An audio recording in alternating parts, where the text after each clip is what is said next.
The year was 1783, and the bustling port town of Mumbai, still in its infancy, saw the birth of a boy to Mirwanji Magji Jejiboy and Jivibai Kovasji Jejiboy.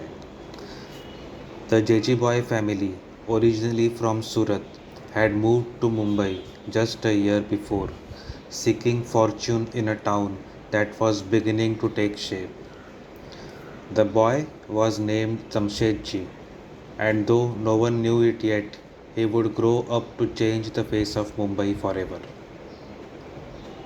9 years after Jamshedji's birth, far away in Baghdad, another child was born into the wealthy Sassoon family, a Jewish household that had long served as the chief treasurers of the city. This boy was named David, and though he was born into riches, fate would soon cast him on a different path. The ruling Mamluk of Baghdad, Dawood Pasha, unleashed a wave of persecution against the Jewish community, forcing the Sassoons to flee. They sought refuge across the seas and ultimately found themselves in Mumbai, where they would start anew. 10 years later, in the nearby town of Murbad, a third child entered the world, born into an influential Hindu family. This boy was named Jagannath Shankar Shet, and like the other two, he would carve a legacy that would be etched in the history of Mumbai forever. Jamshedji was a self made man. Orphaned at 16, he had little formal education, but he was driven by ambition and an entrepreneurial spirit. He embarked on a series of trading voyages to China, dealing in cotton and opium, gradually building his fortune. However, his journeys were not without peril.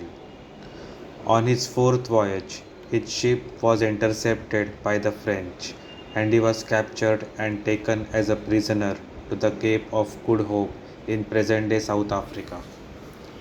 Any other man might have given up, but Jamshedji's determination knew no bounds.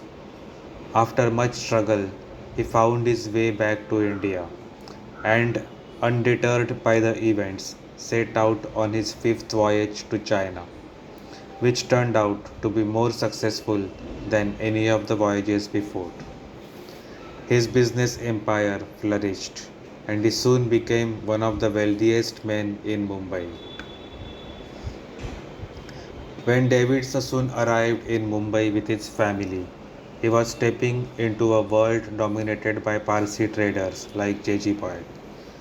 But David was not one to be overshadowed.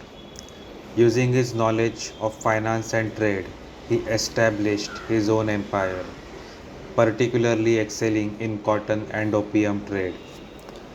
His business acumen soon made him a formidable competitor to the Parsis, and his influence over Mumbai's economy grew exponentially. While the Parsis and Jews controlled trade, Jagannath Shankar Shet built his fortune in a different way.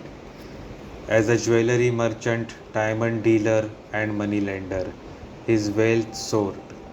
Such was his credibility that Afghan and Arab merchants trusted him more than the banks with their treasures. But Shankar Shet was more than just a businessman.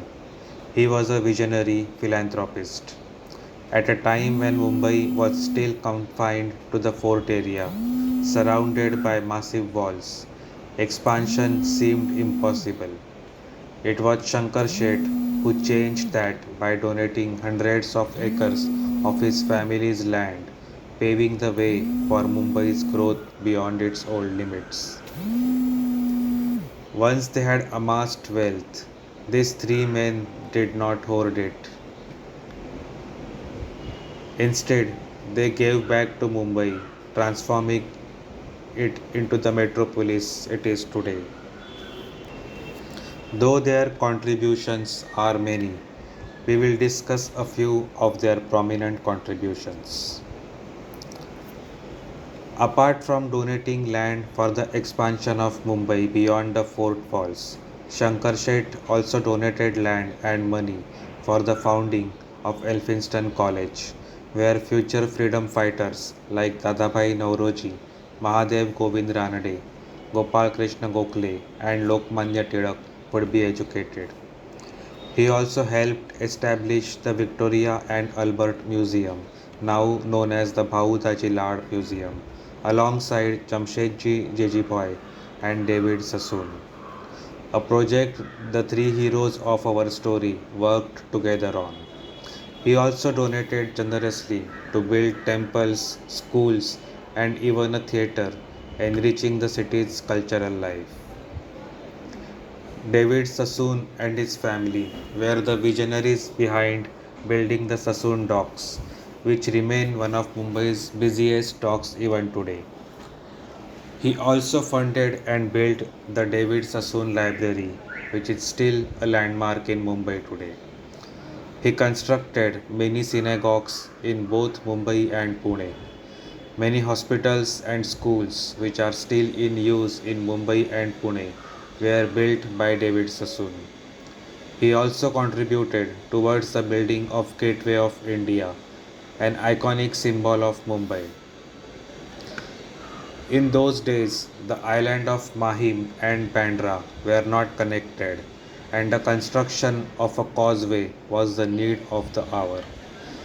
When the British refused to build it, Jamshedji and his wife stepped in and donated Rs 155,800 towards the construction of the causeway. The JJ Hospital, which is still one of Mumbai's premier hospitals, was built through the donations of Jamshedji. He also founded and funded the JJ School of Art, JJ College of Architecture, and JJ Institute of Applied Art, all of which still rank among India's finest institutions. He paid two-thirds of the cost of building Pune's water supply system, with the government covering the remaining one-third. When the British imposed a cattle grazing tax, he bought a large tract of grassland near Charney Road and donated it for cattle grazing, which is how the area got its name. He also built innumerable wells, reservoirs, bridges, and causeways, ensuring Mumbai had the infrastructure it needed to grow. Despite belonging to different communities, a Parsi, a Jew, and a Hindu, Jamshedji, David, and Jagannath shared one thing: an unparalleled philanthropic mindset. By the time the 19th century ended, Mumbai had transformed from a small walled town into a thriving economic powerhouse. It was no longer just a colonial outpost, but a city of ambition, dreams, and prosperity. Thanks in no small part to these three men. Would Mumbai have been the mega city it is today without their contributions?